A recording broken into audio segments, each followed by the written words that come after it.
أعوذ بالله من الشيطان الرجيم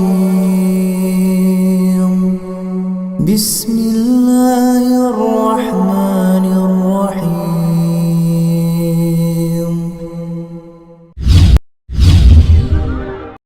بسم الله الرحمن الرحيم السلام عليكم ورحمة الله وبركاته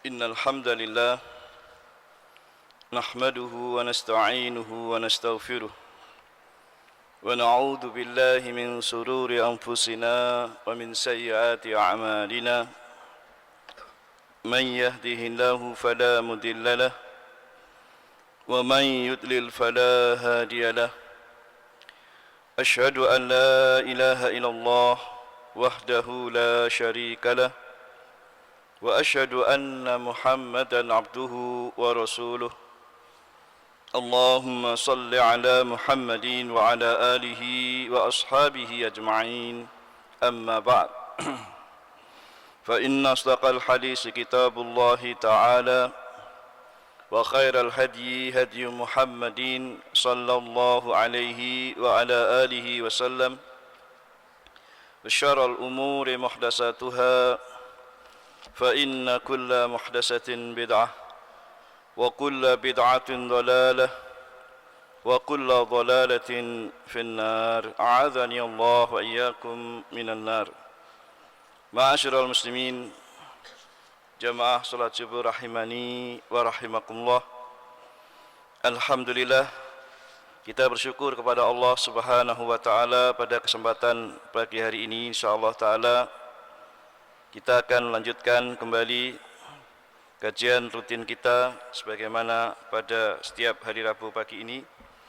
Insyaallah taala kita akan lanjutkan kembali pelajaran kita dari Kitabul Jami' yang kita ambil dari kitab Bulughul Maram min Adillatil Ahkam karya Al-Imam Al-Hafidh Ibnu Hajar Al-Asqalani rahimallahu taala. Baik, pada pembahasan lalu ma'asyiral muslimin, kita masih membahas tentang babul adab, bab tentang adab-adab, dan telah kita selesaikan pada pertemuan yang lalu pada hadis yang kedua dalam bab ini. Sekarang kita lanjutkan pada hadis yang ketiga dan yang berikutnya. Qala mu'allif rahimallahu ta'ala, penulis kitab ini mengatakan, wa anin Nawas bin Sam'an radhiyallahu ta'ala anhu qala, dari An-Nawas bin Sam'an radhiyallahu ta'ala anhu, beliau berkata, sa'altu Rasulullah sallallahu alaihi wasallam anil birri wal ism. Aku pernah bertanya kepada Rasulullah sallallahu alaihi wasallam tentang apa itu al-birru wal ism, tentang kebaikan dan dosa. Perkara al-birru yaitu kebaikan dan dosa. Apa yang dimaksud dengan kebaikan-kebaikan dan dosa-dosa itu? Faqala, maka beliau sallallahu alaihi wasallam kemudian menjawab, al-birru husnul khuluq. Yang dimaksud dengan kebaikan itu adalah akhlak yang baik. Wal ithmu ma haka fi sadrika wa karihta ayattali'a alaihi nasu.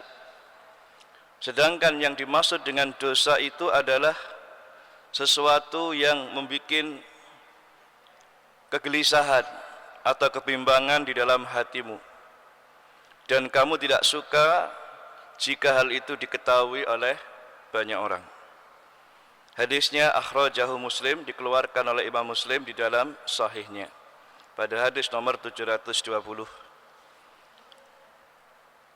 Semakna dengan hadis seperti ini ma'asyiral muslimin juga disebutkan dalam riwayat yang lain, sebagaimana diriwayatkan juga oleh Al-Imam Ahmad bin Hanbal di dalam musnadnya dan juga Al-Imam Ad-Darimi dalam musnadnya dengan sanad yang hasan atau yang sahih. Disebutkan dalam hadis wa Bisah bin Ma'bad radhiyallahu taala anhu, qala, beliau juga mengatakan, ataitu Rasulullah sallallahu alaihi wasallam, saya pernah mendatangi Rasulullah sallallahu alaihi wasallam. Faqala, kemudian beliau bersabda, "Ji'ta tas'alu 'anil birri wal itsm." Kamu pasti datang untuk bertanya tentang apa itu al-birru wal itsm, kebaikan dan dosa. Qultu, kata Abu Bisah, iya benar. Naam. Qala, kemudian Rasulullah menyatakan, istafta qalbak, bertanyalah kamu atau mintalah kamu fatwa dari hatimu sendiri, bahwa al-birru itu itma'annat ilaihi nafsu wa itma'anna ilaihi qalbu, bahwa yang dimaksud dengan kebaikan itu adalah sesuatu yang menjadikan tenang di dalam jiwa, wa itma'anna ilaihi qalb, dan juga menjadikan tenang hati ketika melakukannya. Artinya apa? Beliau sallallahu alaihi wasallam juga sebagaimana dalam hadis tadi menyuruh kepada sahabat ini ketika dia bertanya tentang apa itu kebaikan dan keburukan atau dosa, maka beliau menyatakan, tanyalah sendiri kepada hatimu. Tentu ini adalah hati yang bukan sembarang hati, tetapi hati yang masih bersih, hati yang masih baik, hati yang selamat dari berbagai kerusakan. Bertanyalah kamu kepada hatimu atau mintalah kamu fatwa dari hatimu, bahwa sungguhnya al-birru, kebaikan itu adalah matma'annat ilaihi nafs, yaitu sesuatu yang apabila dikerjakan menjadikan jiwa itu merasa tenang dengannya, watma'anna ilaihil qalb, dan juga hati merasa tenang dengannya. Wal itsmu, sebaliknya dosa itu, kata beliau, mahaka fin nafs, sesuatu yang menggelisahkan dalam hati, sesuatu yang mengguncangkan dalam hati atau membuat gelisah, membuat bimbang dan seterusnya. Kemudian wataraddadu fil sadr, dan juga membuat hati itu merasa gelisah karenanya. Naam, ini adalah kebalikan daripada kebaikan. Kalau amal kebaikan dilakukan menjadikan hati merasa tenang, merasa damai, merasa tidak menjadi kegelisahan dan sebagainya. Sebaliknya, dosa itu adalah sesuatu yang apabila kita melakukannya menjadikan jiwa merasa gelisah karenanya, ya, tidak tenang karenanya, dan taraddud, yakni menjadikan berbolak-baliknya hati, ketidaktenangan di dalam hati. Naam. Wa in aftakan nas wa aftuka, meskipun manusia berfatwa tentang bolehnya hal tersebut. Naam, hadisun hasan wa rawaina fi musnadail al-imamaini Ahmad bin Hanbal wa Darimi bi isnadil hasan. Dan hadis ini disahihkan oleh Syalbani rahimahullah taala dalam Sahih At-Targhib wa Tarhib. Baik, ma'asyiral muslimin, jamaah pengajian rahimani wa rahimakumullah. Di dalam hadis yang mulia ini dijelaskan tentang pertanyaan sahabat Nabi yang mulia. Disebutkan dalam hadis pertama tadi adalah hadis An-Nawas bin Sam'an radhiyallahu taala anhu. Adapun dalam hadis yang kedua yaitu hadis dari Wabisah bin Ma'bad radhiyallahu taala anhu yang semakna dengan hadis yang pertama tadi. Ma'asyiral muslimin, intinya adalah Nabi SAW ditanya oleh kedua orang sahabat yang mulia ini tentang apa? Tentang apa itu yang namanya al-birru wal ism. Taib, ma'asyiral muslimin rahimani wa rahimakumullah. Perkataan al-birru dalam bahasa Indonesia sering diartikan sebagai suatu kebaikan atau kebaktian. Naam. Sedangkan Al-Imam As-Sun'ani rahimahullah dalam Subulus Salam Syarah Bulughul Maram, beliau menukil perkataan Al-Imam An-Nawawi rahimahullah. Kata beliau, qala al-ulama, para ulama mengatakan, al-birru yakunu bima'na as-silah, bahwa yang namanya al-birru itu terkadang memiliki makna as-silah, yakni menyambung hubungan silaturahim. Itu juga termasuk dari makna al-bir. Wa bima'na as-sadaqah, dan juga terkadang bermakna as-sadaqah, bersedekah, karena bersedekah termasuk dari amal kebaikan. Wa bima'na al-lutfi, atau juga bermakna memiliki sifat ramah tamah atau orang yang baik hatinya. Wal mabarrah, dan juga orang yang bersikap baik. Wa husnis suhbah, dan bagusnya pergaulan, wal israh, dan juga ya hubungan ataupun pergaulan. Wa bi makna ta'ah, dan terkadang juga bermakna ketaatan dan sebagainya. Wa hadhil umur hiya majami'u husnil khuluq, dan semua perkara-perkara yang disebutkan tadi maknanya adalah masuk dalam pengertian dari akhlak yang baik. Jadi al-birru itu memiliki makna yang banyak sekali, yang intinya adalah seluruh makna yang mengandung kebaikan di dalamnya berupa amal-amal kebaikan, baik yang zahir maupun yang batin, maka masuk dalam istilah pengertian al-birru.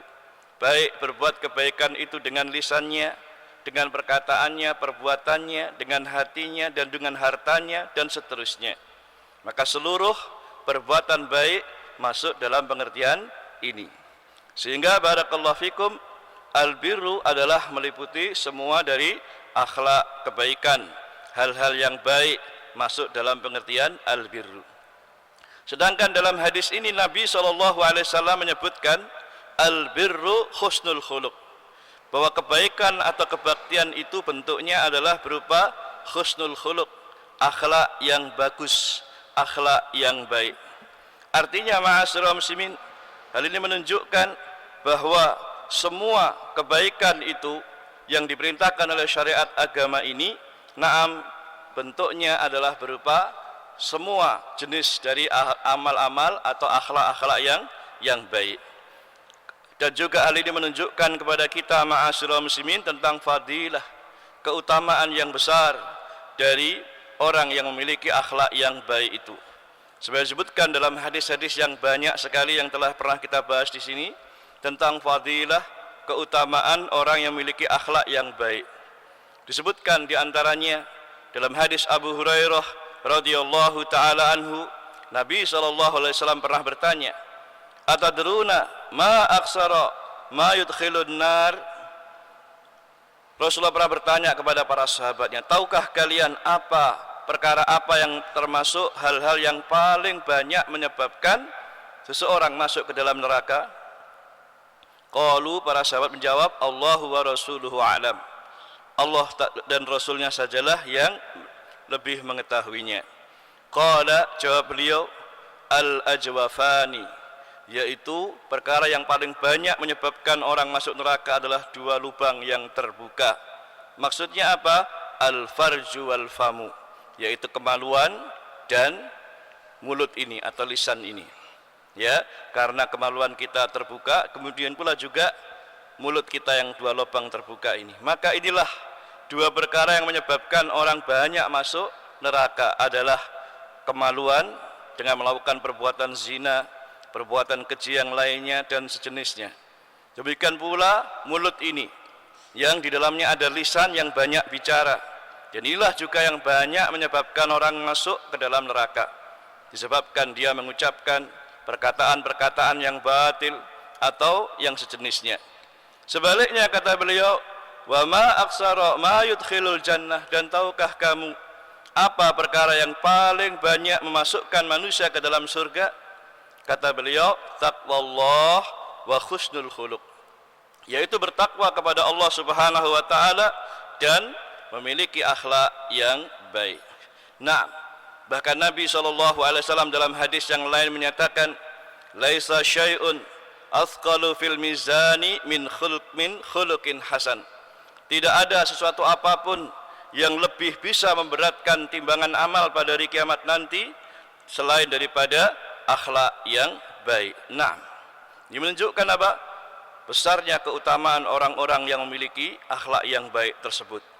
Bahkan dengan sebab akhlak yang baik yang kita miliki ma'asyiral muslimin, seseorang akan bisa meraih dan mencapai derajat orang-orang yang banyak berpuasa dan banyak melakukan salat di malam hari. Sebagaimana disebutkan dalam hadis yang lain, Nabi juga mengatakan, "Innar rajula la yudriku", dikatakan, "Innar rajula la yudriku bi husni khulqihi darajatas shaim wal qaim." Sesungguhnya seseorang itu benar-benar akan bisa meraih kedudukan sebagaimana orang yang banyak melaksanakan puasa dan juga salat lail, ya, dengan sebab akhlak yang baik yang ada pada dirinya. Naam. Dan masih banyak dalil-dalil lain yang menjelaskan kepada kita tentang keutamaan akhlak yang baik itu. Karena itulah Nabi mengatakan al-birru husnul khuluq, bahwa yang namanya kebaikan atau kebaktian itu adalah terdapat pada akhlak yang baik. Naam. Oleh karena itu, kalau kita ingin bisa meraih banyak kebaikan di dalamnya, maka itu terdapat pada akhlak yang baik yang kita lakukan. Wallahu a'lam bissawab. Naam. Kemudian beliau sallallahu alaihi wasallam juga menjelaskan tentang apa itu dosa. Beliau menyatakan tentang dosa, wal ismu ma haka fi sadrika. Kata beliau, dan yang namanya dosa itu adalah sesuatu yang memberikan atau yang menjadikan kebimbangan, kegelisahan di dalam hati.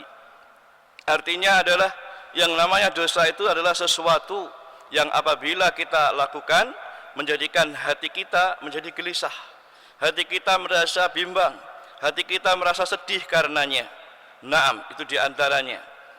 Kemudian wa karihta ayattali'a alaihin nas. Kemudian juga dengan sebab perbuatan dosa yang kita lakukan itu menjadikan kita merasa takut atau enggak suka kalau orang lain tahu terhadap dosa yang kita perbuat tersebut. Nah, ma'asyiral muslimin rahimani wa rahimakumullah. Di dalam hadis yang mulia ini, Nabi SAW memberikan barometer atau ukuran di dalam menilai sesuatu itu disebut dosa seperti apa. Di antaranya beliau memberikan ukuran ada dua macam untuk menilai sesuatu itu dikatakan dosa ataukah tidak. Di antaranya adalah pertama, mahaka fin nafsi, yakni sesuatu yang mengganggu, yang bergejolak, yang menjadikan kebimbangan atau keraguan-raguan atau kegelisahan di dalam hati kita ketika kita melakukan dosa tersebut. Nah, iya, jadi kalau kita melakukan suatu perbuatan lantas di dalam hati kita timbul atau muncul rasa gelisah, rasa bimbang, ya, atau sesuatu yang bergejolak dalam hati kita, maka itulah yang dikatakan dosa. Naam, yang membuat jiwa merasa tidak tenang, yang membuat merasa takut, sedih dan sebagainya. Ini yang pertama. Yang kedua, wa karihta ayattali'a alaihin nas. Ukuran yang kedua, sesuatu itu dikatakan dosa manakala kalau kita sudah melakukan perbuatan tersebut, kita khawatir, kita takut kalau orang lain tahu terhadap apa yang kita perbuat tersebut. Naam, jika demikian keadaannya, itulah yang disebut dengan perbuatan dosa.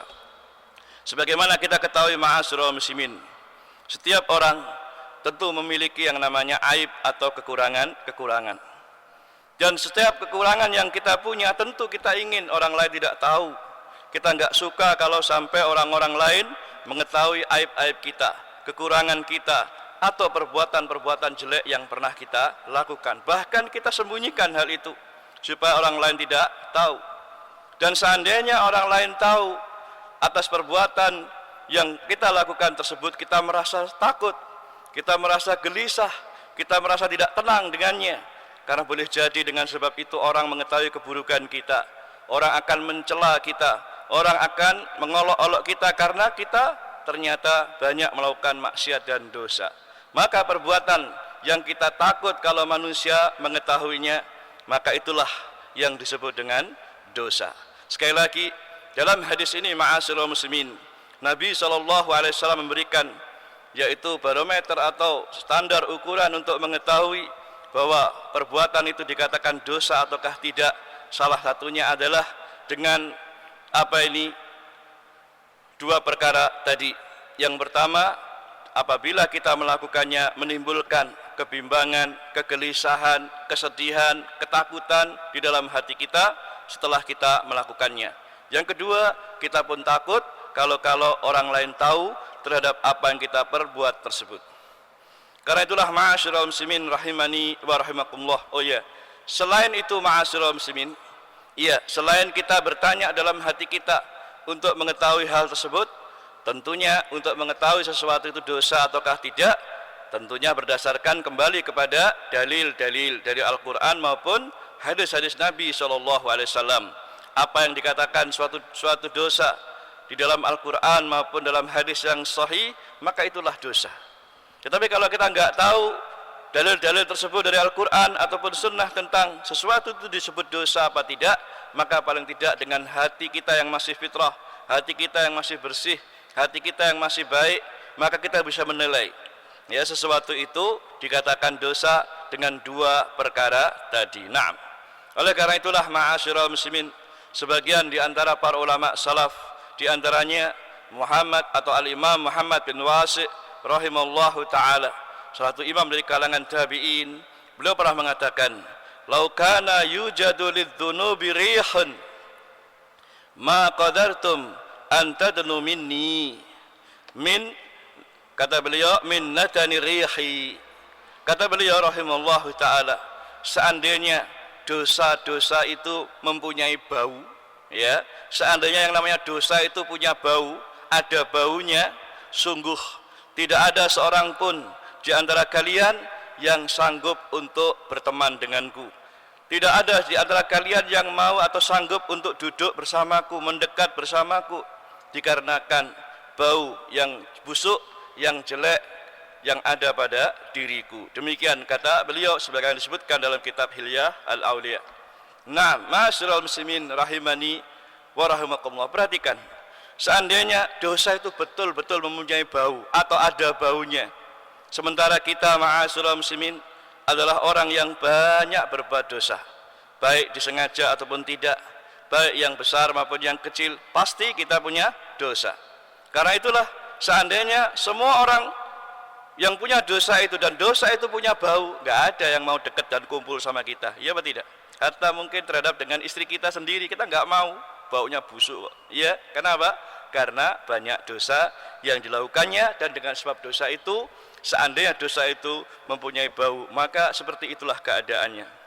Maka ma'asyiral muslimin, hal ini menunjukkan kepada kita bahwa hendaknya kita barakallahu fikum, selalu meneliti atau selalu memperhatikan setiap amalan kita, apakah ini termasuk kebaikan ataupun dosa-dosa, yang mana dengan sebab dosa itu barakallahu fikum, maka menjadikan hati kita merasa takut, hati kita merasa gelisah, hati kita merasa sedih karenanya, bahkan khawatir, takut kalau ada orang lain tahu, was-was timbul, ketakutan dan kekhawatiran muncul, ya, keraguan-raguan, kegoncangan dalam hati mulai terasa, disebabkan karena kita habis melakukan dosa-dosa tadi. Nah, oleh karena itu ma'asyiral muslimin rahimani wa rahimakumullah, jadi di dalam hadis yang mulia ini Nabi SAW menjadikan ukuran atau barometer untuk menentukan sesuatu itu dosa atau tidak bisa dilakukan dengan dua jalan utama.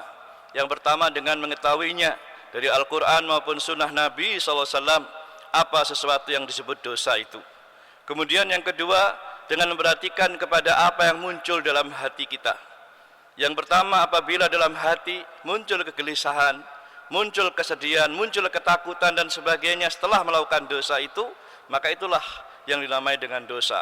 Atau yang kedua dengan timbulnya rasa khawatir juga dalam hati kita, takut dalam hati kita kalau orang lain mengetahui apa yang sudah kita kerjakan berupa perbuatan dosa tersebut. Wallahu a'lam bishawab. Sekali lagi, hal yang demikian tidaklah muncul kecuali dari hatinya seseorang yang dipenuhi dengan keimanan, ketakwaan dan rasa takut kepada Allah Subhanahu wa taala.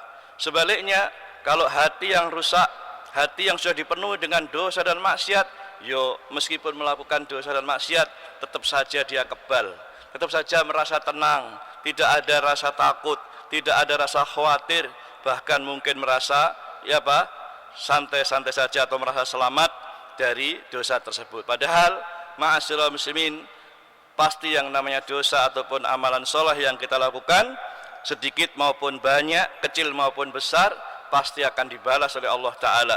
Orang lain tahu ataupun tidak, juga pasti Allah Subhanahu wa Ta'ala akan membalas setiap perbuatan dosa yang kita lakukan. Bukankah kita sering mendengar firman Allah Ta'ala, "Faman ya'mal mithqala dzarratin khairan yarah, wa man ya'mal mithqala dzarratin syarran yarah." Maka kata Allah Subhanahu wa taala, siapa saja yang melakukan perbuatan baik meskipun seberat zarrah, sesuatu yang sangat kecil sekali, pasti dia akan melihat balasan kebaikannya tersebut. Sebaliknya, siapa saja yang melakukan perbuatan dosa atau maksiat sekecil apapun, pasti dia juga melihat akan balasannya telah disediakan untuknya. Karena itulah ma'asyiral muslimin, hendaknya kita selalu memperhatikan hal-hal tersebut. Ketika kita ingin melakukan suatu amalan, perhatikan apakah itu termasuk perbuatan baik atau perbuatan jelek. Kalau itu kebaikan, insya Allah kita mantap dan yakin dalam melaksanakannya. Sedangkan kalau itu berupa maksiat dan dosa yang kita ketahui, baik berdasarkan dalil-dalil Al-Quran maupun Sunnah, ataupun berdasarkan apa yang muncul dalam hati kita, maka hendaknya kita menjauhinya. Wallahu alam bissawab. Naam. Ma'asyiral muslimin, dari hadis yang mulia ini bisa kita ambil beberapa faidah atau pelajaran penting.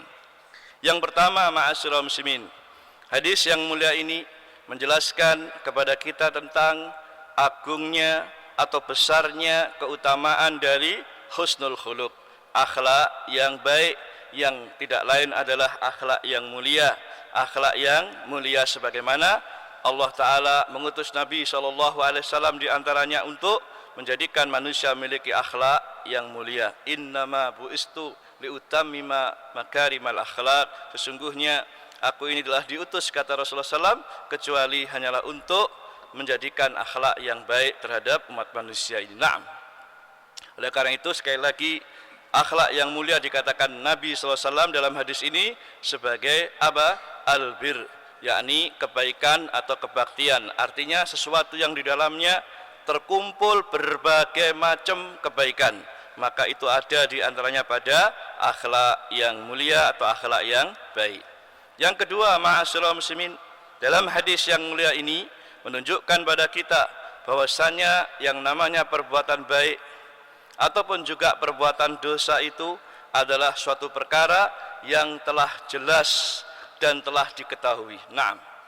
Yang namanya baik dan buruk, yang namanya amalan soleh ataupun amal dosa dan kejahatan, itu dalam agama kita adalah perkara yang sangat jelas, sangat gamblang, sebagaimana disebutkan dalam hadis tadi. Al-birru atau kebaktian meliputi semua amal-amal kebaikan, baik yang zahir maupun yang batin, baik yang berupa ucapan ataupun perbuatan, maka itulah yang namanya kebaikan. Demikian pula yang namanya dosa atau perbuatan maksiat adalah meliputi semua perkara yang dilarang dalam agama kita ini, baik disebutkan larangan tersebut dalam hadis-hadis yang sahih dalam Al-Quran maupun hadis yang sahih, maupun juga yang muncul di dalam hati setelah kita melakukan dosa-dosa tersebut. Nah, kemudian juga dalam hadis ini terdapat pelajaran bahwa seorang muslim itu hendaknya selalu mengamalkan agamanya ini pada perkara-perkara yang telah jelas kebolehannya atau telah jelas kehalalannya. Jangan kita melakukan perkara-perkara yang di dalamnya ada syubhat atau sesuatu yang meragukan, apalagi terjatuh dalam perkara yang mengandung dosa ataupun kemaksiatan. Ingat, Nabi SAW dalam hadis yang lain pernah bersabda, innal halala bayyinun wal harama bayyinun wa bainahuma umurun mushtabihatun. Sesungguhnya perkara yang halal itu telah jelas, demikian pula perkara yang haram juga perkara yang sangat jelas. Tetapi di antara kedua perkara tersebut, antara yang halal dan yang haram, ada perkara yang namanya mushtabihatun, atau perkara-perkara yang di dalamnya masih syubhat, masih samar, masih tidak jelas antara halal dan haramnya, yang mana ini tidak pernah banyak diketahui oleh kebanyakan manusia, kecuali orang-orang yang berilmu yang bisa menjelaskan perkara tersebut. Karena itulah, kalau kita bisa melakukan suatu amalan yang jelas-jelas halalnya, jelas-jelas bolehnya, kita kerjakan. Demikian pula ketika kita mengetahui suatu perbuatan yang jelas-jelas haramnya, jelas-jelas dilarangnya, maka kita pun harus menjauhinya. Adapun perkara yang masih samar, kita tetap harus berhati-hati agar tidak melakukannya. Bahkan Nabi SAW dalam hadis yang lain juga pernah menyatakan, da' ma yaribuka ila ma la yuribuk. Tinggalkan apa saja yang meragukanmu kepada sesuatu yang tidak meragukanmu. Jadi lakukan sesuatu amalan dan perbuatan yang jelas-jelas halalnya, jelas-jelas bolehnya. Jangan perkara-perkara yang masih samar atau yang mungkin kita enggak tahu hukumnya, lebih baik kita tinggalkan dan kita berhati-hati darinya. Wallahu a'lam bishawab. Nah, kemudian yang keempat, pelajaran juga yang bisa kita ambil dari hadis ini, ma'asyiral muslimin, bahwa seorang muslim atau mukmin itu yang benar-benar merasa takut kepada Allah Subhanahu wa taala itu, dia berusaha untuk tidak melakukan apa saja yang menimbulkan kebimbangan, ketidaktenangan dan keraguan-keraguan di dalam hatinya. Nah, terus kita berusaha untuk menjauhi atau tidak melakukan perbuatan-perbuatan yang apabila kita melakukan maka muncul namanya keraguan, kebimbangan, ketidaktenangan dalam hati. Meskipun mungkin orang menganggap bolehnya hal itu, meskipun orang menganggap naam tidak mengapa melakukan itu, tapi kalau kita ketika melakukan ternyata muncul perasaan was-was, khawatir, ragu-ragu, ketidaktenangan, maka berhati-hatilah darinya karena boleh jadi itu adalah perkara dosa. Wallahu a'lam. Tetapi kalau perkara yang jelas-jelas halalnya, jelas-jelas bolehnya, maka jangan ragu sedikit pun untuk melakukan amalan tersebut. Nah, kemudian yang terakhir, yang kelima, pelajaran yang juga bisa kita ambil dari hadis yang mulia ini, ma'asyiral muslimin, barakallahu fikum. Hadis ini juga menunjukkan kepada kita na'am bahwasannya perasaan malu yang muncul pada diri seorang muslim dari melakukan maksiat dan dosa itu adalah perkara yang baik. Malu untuk melakukan dosa, malu melakukan maksiat, ya, ini adalah perkara yang baik, terutama malu yang bisa mencegah kita dari melakukan maksiat ataupun dosa. Nah, kalau dalam hadis yang sahih Nabi SAW menyatakan, idza lam tastahi fasna' ma syi'ta. Kata Rasulullah, apabila seseorang itu tidak merasa malu kepada Allah, silahkan berbuat sesuka hatinya. Kalau orang itu tidak punya rasa malu kepada Allah, tidak malu untuk melakukan maksiat dan dosa, terserah, silakan berbuat sekehendak hatinya. Nah, maka ini menunjukkan apa? Celaan yang sangat keras terhadap orang-orang yang tidak punya rasa malu untuk berbuat maksiat dan dosa. Sedangkan orang mukmin itu tidak demikian. Orang mukmin selalu berusaha memiliki rasa malu di hadapan Allah Ta'ala, baik dikala sendiri maupun di tengah banyak orang, dari melakukan maksiat maupun dosa-dosa. Nah, ya, seperti itu. Karena itulah ma'asyiral muslimin barakallahu fikum, ya, hendaknya kita betul-betul sekali lagi menjauhi hal tersebut.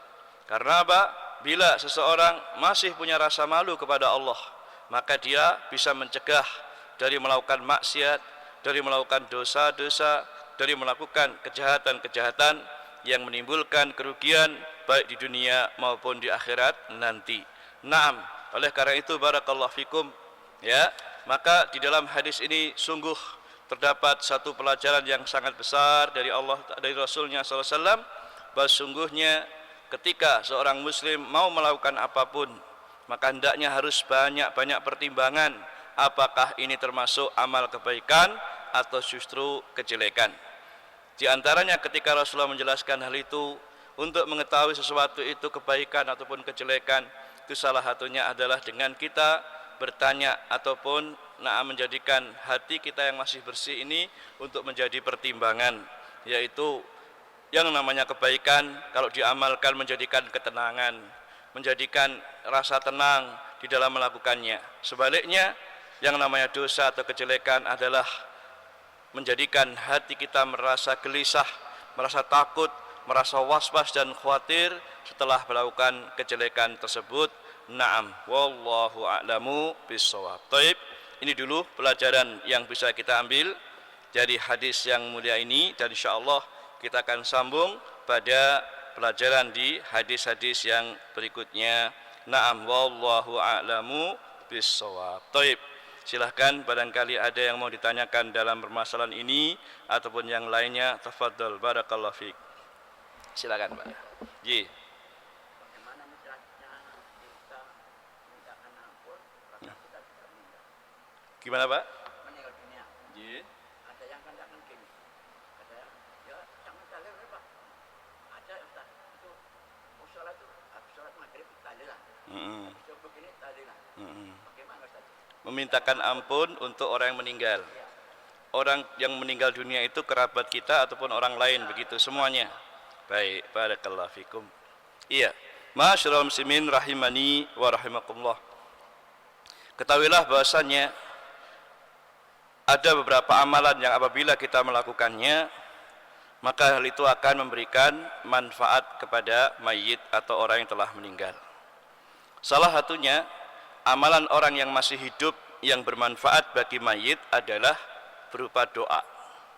Doa terhadap orang-orang yang telah meninggal dunia agar Allah Subhanahu wa taala mengampuninya, memaafkannya, memberikan rahmat dan kebaikan untuknya bagi mereka semua yang telah meninggal dunia. Baik mereka yang merupakan kerabat kita ataupun kaum muslimin pada umumnya. Apa dalilnya? Dalilnya diantaranya firman Allah Subhanahu wa taala yang disebutkan dalam surat Al-Hasyr pada ayat yang ke-10.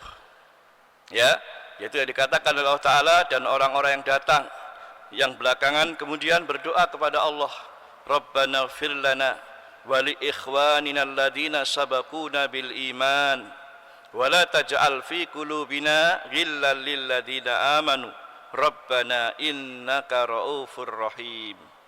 Ya, jadi orang-orang yang datang belakangan, yaitu kaum muslimin yang datang setelah generasi yang pertama dari kalangan para sahabat yang meninggal dunia, maka orang-orang mukmin yang setelahnya mereka saling mendoakan dengan mukmin yang lain dengan doa seperti yang dicontohkan dalam ayat tadi.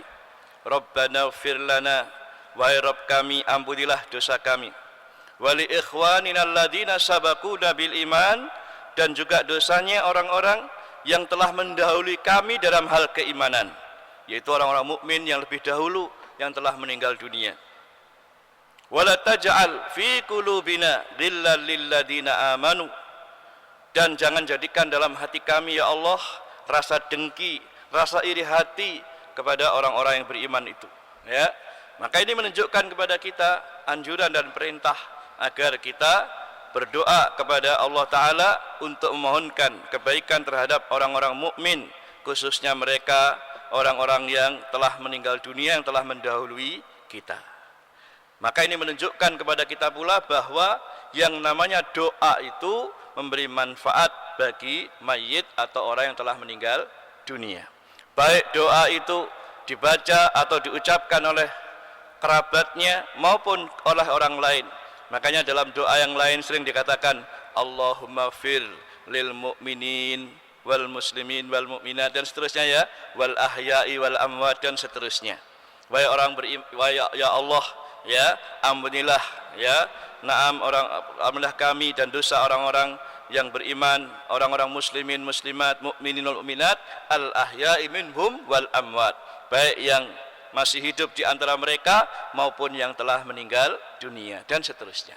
Maka sekali lagi ini menunjukkan bolehnya kita mendoakan orang-orang mukmin dan muslim yang telah meninggal dunia yang mendahului kita. Bahkan dengan sebab doa ini memberikan kemanfaatan kepada mereka semuanya dan juga kita yang mendoakannya. Wallahu alam. Jelas ya Pak?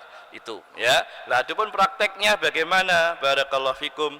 Ya prakteknya berdoa seperti biasa, seperti doa-doa yang kita lakukan baik ketika mungkin ba'da sholat, ya, ataupun berdoa kapan saja di akhir malam setelah menunaikan sholat tahajud, atau ketika habis sholat sunnah, atau selesai sholat duha, atau setelah selesai membaca Al-Quran, atau kapan saja kita doakan.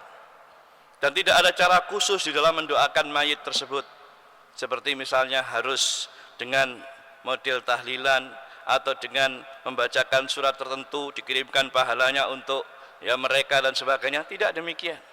Cukup doakan untuk mereka yang telah meninggal baik secara umum maupun secara khusus dengan menyebut namanya ataupun tidak menyebut namanya, ya, tetapi tidak ada cara-cara tertentu di dalam melakukannya. Cukup doakan baik dengan bahasa Indonesia atau bahasa Arab atau bahasa apapun, insya Allah Allah maha mendengar, maha mengetahui, dan akan mengabulkan doa-doa kita, ya, seperti itu, asalkan doa itu dilakukan dengan penuh kesungguhan sebagaimana janji dari Allah Ta'ala, ya. Naam, apa katanya? Naam, apa dikatakan oleh Allah Ta'ala, ya, ud'uni astajib lakum, berdoalah kalian, pasti aku akan kabulkan doa kalian, asalkan dengan sungguh-sungguh, maka insya Allah Ta'ala Allah akan mengabulkan dan mendengar doa-doa kita.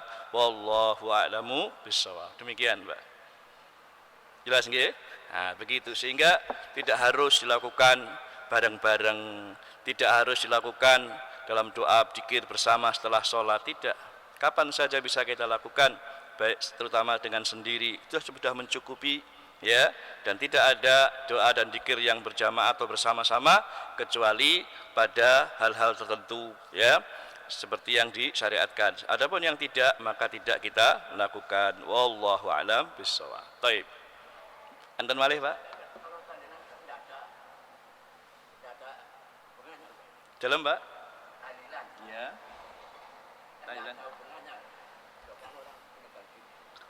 Iya, sekarang ini repot, Pak, ya. Kebanyakan di antara saudara kita atau sebagian saudara kita yang melakukan hal-hal seperti itu, ya, mereka menggunakan istilah tahlilan yang dulu asalnya dipakai secara khusus untuk mendoakan orang yang telah meninggal, atau dengan kata lain diadakan selamatan kematian, ya. Sekarang tahlilan lebih luas, ya. Orang mau khitanan, tahlilan. Orang mau mantenan, tahlilan. Orang mau berangkat haji, tahlilan. Kan gitu ya. Orang mau pergi kemana umroh juga tahlilan. Begitu, sehingga tidak hanya pada untuk orang-orang mati saja. Ini berarti sudah meluas dan tidak tahu gimana kok bisa begitu. Ya, itulah, maaf. Oleh karena itu, ma'asyiral muslimin, kuncinya di sini, setiap amalan yang tidak pernah dicontohkan Nabi SAW, maka kita pun juga hendaknya tidak melakukannya. Karena kalau kita melakukannya, dikhawatirkan amalan kita menjadi sia-sia. Rasulullah SAW bersabda dalam hadis yang diriwayatkan oleh Imam Muslim dari hadis Aisyah radhiyallahu taala anha, beliau mengatakan, man amila amalan laisa alaihi amruna fahuwa raddun. Barang siapa melakukan suatu amalan yang tidak ada perintahnya dari kami, maka amalan tersebut adalah raddun, tertolak, ai ghairu maqbul, tidak diterima oleh Allah Subhanahu wa taala. Seperti itu.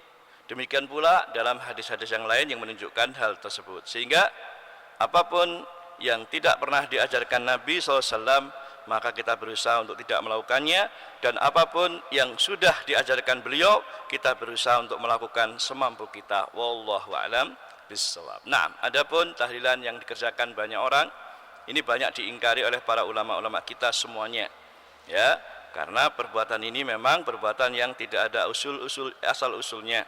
Meskipun orang menganggapnya baik, meskipun orang menganggapnya itu bagus, kalau ditanya atau kalau diingatkan, apa jawaban mereka? Mereka mengelak. Mosok tahlilan gak oleh. Tahlil kan baik. Mengucapkan kalimat la ilaha illallah itu kan bagus, mosok salah.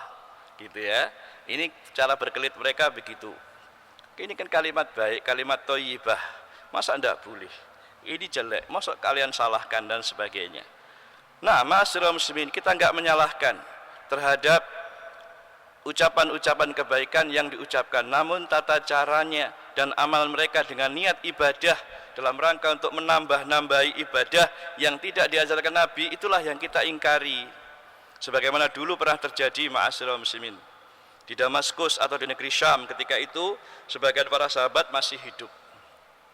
Di sebuah masjid di negeri Syam atau Damaskus, masjid besar, itu ada sekelompok jamaah atau perkumpulan jamaah zikir, yang mereka ini dipimpin oleh salah seorang imam atau tokoh mereka, berzikir dengan dipimpin satu orang dan mengatakan, bacalah oleh kalian subhanallah 100 kali, subhanallah, subhanallah, subhanallah 100 kali. Bacalah tasbih, misalnya ucapan tahmid 100 kali, semua berzikir alhamdulillah, alhamdulillah, dan seterusnya. Atau bacalah tahlil sekian ratus kali, mereka pun membaca. Dan waktu itu banyak di antara mereka yang pakai batu-batuan untuk menghitung. Jadi mengambil batu-batu dihitung, ya. Kalau sekarang namanya tasbih, ya, pakai alat penghitung tasbih itu, Pak, ya. Nah itu, kalau dulu pakai batu-batuan dihitung gini, siji-siji, satu-satu, subhanallah, subhanallah, sampai 100, begitu. Nah, ketika itu di antara sahabat Nabi yang masih hidup ada 2 orang sahabat, kalau nggak salah di situ adalah Abu Darda dengan Ibnu Mas'ud radhiyallahu taala anhu. Sehingga ketika Abu Darda melihat hal itu, dilaporkan kepada Ibnu Mas'ud radhiyallahu taala anhu, langsung beliau mendatangi majelis itu. Langsung diingkari, bahkan batu-batuan mereka yang dipakai untuk menghitung diobrak-abrik sama Ibnu Mas'ud ketika itu. Kata beliau, wallahi, demi Allah, ya, bekas-bekas peninggalan Rasulullah belum rusak, tapi kalian sudah merubah-rubah agamanya beliau. Ya, katakanlah rumah beliau belum hancur, perabot beliau belum hancur, tapi kalian sudah merusak, merubah-rubah agama Rasulullah. Tokoh mereka, pimpinan jamaah mereka mengatakan, ya Abu Abdurrahman. Abu Abdurrahman itu adalah nama kunyahnya Ibnu Mas'ud. Dipanggil, wahai Abu Abdurrahman, apa salah kami? Bukankah kami hanya sekedar zikir, kami baca tasbih, tahmid, tahlil, mosok salah? Begitu, ya, mereka mengatakan seperti itu. Tapi kata Ibnu Mas'ud, wallahi bukan itu, saya tidak menyalahkan kalian berzikir, tapi cara kalian membuat-buat seperti ini, dengan berkumpul bersama, terus membatasi zikir dengan sekian, dipimpin 1 orang, bareng-bareng baca, kemudian membatasi jumlah hitungan zikir sekian ratus, sekian ratus, sekian ratus. Dari mana? Ini merubah-rubah agama. Itu yang diingkari beliau. Sehingga beliau mengatakan betapa banyaknya orang yang menginginkan kebaikan tapi enggak mendapatkan kebaikan tersebut. Karena apa? Jeleknya amalan yang mereka lakukan. Niatnya baik untuk ibadah, tapi caranya tidak sesuai sunnah, menjadi salah. Begitu. Makanya para ulama mengingatkan, di antara syarat agar amal ibadah kita diterima Allah Ta'ala 2 perkara, Pak. 1, niat ikhlas karena Allah Ta'ala. Yang kedua, caranya harus sesuai dengan ajaran dan tuntunan Nabi kita Muhammad SAW. Niatnya benar, niatnya bagus, tapi caranya menyimpang dan tidak sesuai dengan apa yang disyariatkan Nabi, maka terjatuh pada kebid'ahan. Sebaliknya, caranya benar, sesuai dengan sunnahnya Rasulullah SAW, tapi enggak ikhlas karena Allah, terjatuh pada kesyirikan. Jadi harus ada dua amalan yang benar. 1, niat ikhlas karena Allah. Yang kedua, harus sesuai dengan apa yang dituntunkan, diajarkan Nabi SAW. Begitu. Ada juga dulu di masa Imam Asy-Sya'bi rahimahullah, di kalangan tabi'in, ada seorang yang melaksanakan sholat sunnah ba'da subuh. Ada orang melaksanakan sholat sunnah ba'da subuh, dan itu dikerjakan sering, berkali-kali. Maka kemudian ditegur oleh Al-Imam Sya'bi rahimahullah, ya, kenapa kamu berbuat seperti ini? Jangan lakukan perbuatan seperti ini. Dia menjawab, dia membantah, wahai Al-Imam, apa nama kunyah beliau itu, Al-Imam Amir Asy-Sya'bi ini, ya, dikatakan, apakah Allah akan menyiksa saya gara-gara sholat yang saya kerjakan? Kata dia. Dia mengatakan, apakah Allah akan menyiksa saya gara-gara sholat yang saya lakukan? Kata beliau, la, bukan karena itu Allah akan menyiksa kalian, tapi Allah akan menyiksa kalian gara-gara kalian menyelisih syariatnya Nabi kalian, yaitu Nabi Muhammad SAW. Karena Nabi SAW melarang sholat sunnah ba'da subuh, ya apa tidak? Nah begitu. Atau kalau semua orang beralasan dengan yang penting baik, nanti rusak agama kita. Boleh enggak kita sholat subuh 4 rakaat? Kan baik. Yo tambah oke pahala nih, jumlahnya tambah banyak 4. Mek 2 kan mek titik kan gitu ya. Tinggal cuma sedikit tok. Tapi kalau kita keempat kan baik-baik saja. Iya, kalau baik menurut perasaan kita, rusak agama ini. Nah begitulah. Sehingga kata ulama, ya, betapa banyaknya orang yang menginginkan kebaikan tapi dia nggak akan bisa meraihnya. Karena apa? Jeleknya amalan yang dia kerjakan. Niatnya bagus, niatnya baik untuk ibadah, tapi ternyata caranya menyelisih ajaran agama SAW, maka tidak akan diterima. Karena itulah Al-Imam Malik rahimahullahu ta'ala, seperti yang dinukil perkataannya dalam kitab Al-I'tisam karya Imam Asy-Syatibi rahimahullah, beliau pernah mengatakan, ya, beliau pernah mengatakan, yaitu diantaranya adalah siapa yang melakukan man ibtada'a fil islami bid'atan yara hasanatan faqad za'ama anna Muhammadan khana risalah li'anna Allah yaqul al-yawma akmaltu lakum dinakum wa atmamtu alaikum ni'mati wa raditu lakumul islam madinah. Rasulullah Imam Malik pernah mengatakan, barang siapa membuat-buat kebid'ahan dalam Islam, ya, lalu menganggap bagusnya, baiknya bid'ah yang dia kerjakan itu, sungguh berarti orang ini telah menuduh Nabi Muhammad SAW mengkhianati risalah Allah Subhanahu wa taala. Perhatikan ini, ya. Siapa yang membuat-buat kebid'ahan dalam Islam kemudian menganggap bagusnya bid'ah yang dikerjakannya tadi, maka orang seperti ini sama saja dengan menuduh Nabi Muhammad telah mengkhianati risalah dari Allah Subhanahu wa taala. Kenapa? Karena Allah taala telah berfirman seperti yang disebutkan di surat Al-Maidah ayat ketiga, Al-yauma akmaltu lakum dinakum wa atmamtu alaikum ni'mati wa raditu lakumul islam madinah. Pada hari ini telah aku sempurnakan bagimu agamamu dan telah aku cukupkan nikmatku kepadamu dan aku ridhoi Islam sebagai agama bagimu. Artinya apa? Ayat ini menunjukkan Islam sudah sempurna. Dengan wafatnya Rasulullah SAW, maka Islam sudah sempurna, agama sudah sempurna, gak perlu ada tambahan-tambahan lagi, gak ada pengurangan-pengurangan lagi. Dan Rasulullah sudah menyampaikan semua apa yang datang dari Allah kepada umatnya sebelum beliau wafat. Sehingga ketika beliau wafat, agama ini sudah diajarkan semuanya oleh Rasulullah SAW. Tidak ada yang ketinggalan, tidak ada yang nggak disampaikan, semua sudah disampaikan. Kalau ada orang yang menganggap ada yang kurang dari ajaran Nabi Muhammad, lantas dia membuat ajaran baru sebagai tambahan-tambahan bagi agama beliau, berarti menganggap Rasulullah mengkhianati. Karena apa? Berarti masih kurang agama ini, kan begitu. Tapi nyatanya enggak, agama sudah sempurna, Rasulullah sudah menyampaikan semuanya, tidak ada yang kurang. Karena itulah orang-orang yang membuat kebid'ahan, orang-orang yang membuat kebid'ahan dalam agama ini, berarti dia telah menambah-nambah sesuatu yang bukan dari syariat Nabi Muhammad SAW. Begitu. Sehingga ini termasuk perkara yang harus ditinggalkan dan harus diingatkan manusia agar tidak melakukannya. Wallahu a'lam bishawab. Nah, begitu Pak. Okay? Barakallahu fiik. Cukup? Ada lagi? Baik, kalau tidak ada, insyaallah kita lanjutkan pada pertemuan yang akan datang. Ini dulu yang bisa disampaikan, kurang lebihnya mohon maaf.